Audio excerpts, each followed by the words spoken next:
Can you recall the thrill of feeling a tiny vibration at your hip, knowing someone, somewhere, needed to reach you right then? The soft beep, that glow in your hand. Pagers were more than gadgets. They were your lifeline to friends, family, and fleeting moments of freedom. In the 90s, before every pocket held a smartphone, the humble pager reigned supreme, signaling a message, a call, a plan unfolding on the go. Juggling codes only your closest pals understood, racing to the nearest payphone, and that unmistakable sense of anticipation when a number, or a secret message, lit up the display.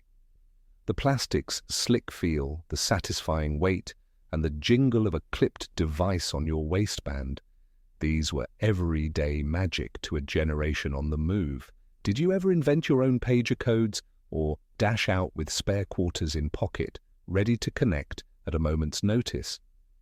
As we dive back into the crackle and buzz of 90s tech, let's remember the world before instant messaging and the tiny gadget that kept us all within reach. Long before the digital deluge of today, communication meant connecting through landlines, stationary, routed, and often tied up by a teenage daughter or an awaiting business call. But in the 1950s and 60s, as America's cities grew busier and lives sped up, a new need emerged for portable, on-the-go connection. That's where the seeds of the pager, sometimes affectionately called the beeper, were first planted. It might surprise you to know that the very first pagers appeared decades before their heyday in the 90s. The earliest one-way radio paging system popped up in 1949, developed by Al Gross, a name seldom heard outside radio circles. This early device was called the pager because of the way doctors would be paged over hospital public address systems. In fact, for the better part of its first 2 decades, the pager was almost exclusive to hospitals, where quick responses could mean the difference between life and death. A beeper clipped to a white lab coat was a badge of responsibility and a faint beacon of hope. By the 1970s and into the 80s, the technology began to leap beyond hospital walls. Pagers grew smaller, more affordable, and their use spread among tradesmen, traveling salespeople, and first responders. The beeper offered a kind of freedom hard to imagine for most of us now. Think about it. Suddenly you weren't tethered to a telephone cord waiting for a critical call. Instead, you could go about your day, shopping for groceries, sitting through your child's recital or pumping gas, knowing that if someone urgently needed you, they could reach out with a quick beep. But in those early days, the pager was still something of a luxury item. Did you know that during the 1970s, a basic pager service could cost as much as $15 a month, a substantial sum considering minimum wage hovered around $2 per hour? And yet, for businesses and individuals where time truly equaled money, it was worth every penny. Imagine how the sight of a businessman, pager at the ready, must have conjured notions of action, success, and modernity. Like the briefcase in the 60s, the pager became a status symbol, one that promised you were needed, sought after, in the know. With the arrival of the 80s, a technological renaissance began to simmer. Tiers of service emerged, numeric pagers, voice pagers, and eventually alphanumeric models for more detailed messaging. The first mass-market numeric pager, introduced in 1974 by Motorola, was the legendary Pageboy. Now, you might not realize this, but for nearly 10 years, Pageboy could only offer a simple tone or voice signal. It wasn't until later that display screens became standard. And what a revelation those screens were! Suddenly, you could see the incoming phone number, jot it down, or, if you were clever, memorize it on the spot before the message vanished. Ever hear stories of people rushing to scribble a number on the back of their hand or a napkin in a diner? These small rituals became a hallmark of the era, a blend of urgency and improvisation woven into the rhythm of everyday life. By the late 80s, the stage was set for a communications explosion. Network infrastructure improved, coverage spread far beyond city centers, and prices inched downward.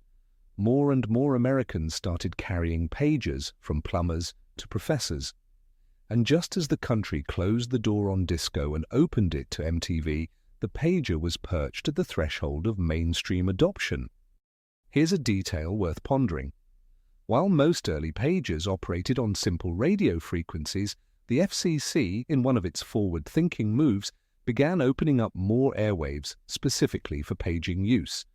This obscure bit of policy had a huge impact. Suddenly, millions more people could be reachable, and the networks could handle the surge in traffic. How often does a government regulation quietly nudge an entire culture, paving the way for a technological turning point? But what truly set the stage for the golden era of the pager, the 1990s, was the confluence of affordability, miniaturization, and that ever-present human desire to be in touch, just a button press away. It was no longer just doctors and executives carrying these little miracles. They started popping up on college campuses, clipped to denim jackets and tucked into purses, signifying a new, democratized kind of accessibility. Were you among the lucky few who first received a pager from work, or maybe gifted one to your teenager as a sign of trust and responsibility? Can you recall seeing someone in your circle, a neighbor, a young entrepreneur, suddenly plugged in to a buzzing new network of possibility? As the 90s dawned, the landscape was ready for the pager to become a pop culture icon, changing the soundtrack of our daily lives with every soft buzz and glowing display. But what made pagers so irresistible in the 1990s wasn't just their tech. It was the way they gave us a new sense of presence and possibility, even as we moved through an increasingly busy world. So, what was it like when the pager truly went mainstream, and how did its design and features evolve to capture the imagination of a generation? Stay tuned as we journey deeper from those early radio blips to the beeper boom of the 1990s and explore just how much more these little devices had in store. Because if you think pagers were only for urgent calls, well, you're in for a few surprises.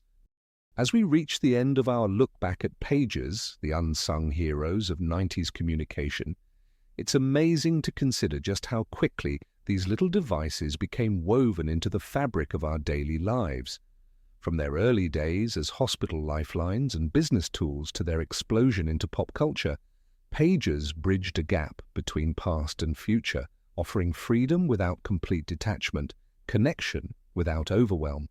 We've revisited the rapid evolution from clunky, one-way buzzers to sleek, alphanumeric message centers that fit comfortably where you clip them, on a waistband, a purse strap, or tucked discreetly into a pocket.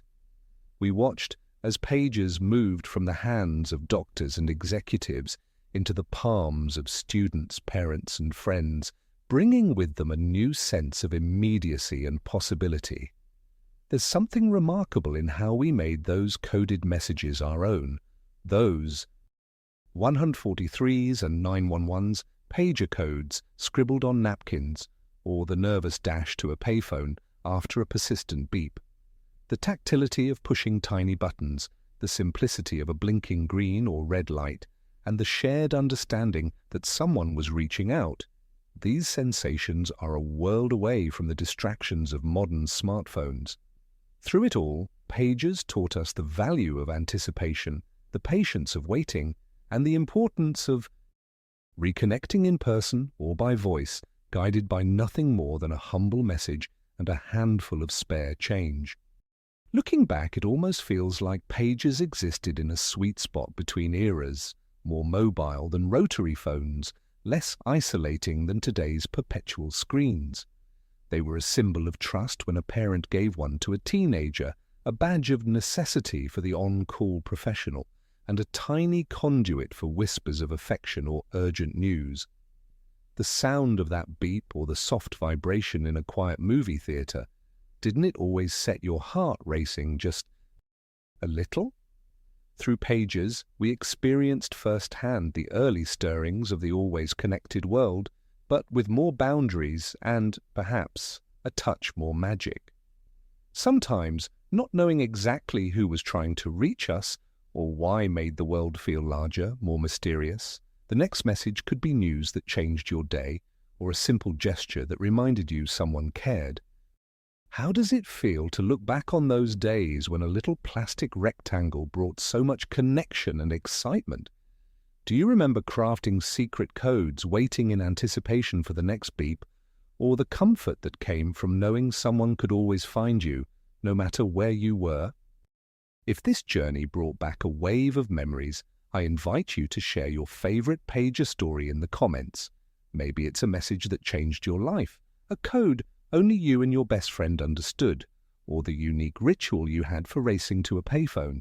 Don't forget to like this video and subscribe for more trips down memory lane, and feel free to send this along to friends or family who shared the beeper craze. Your stories keep these memories alive, and as we look back together, we realize just how much these simple, buzzing companions shaped our days. Until next time, here's to the unmistakable thrill of feeling that soft vibration, a gentle reminder that in the noisy march of progress, some connections are truly timeless.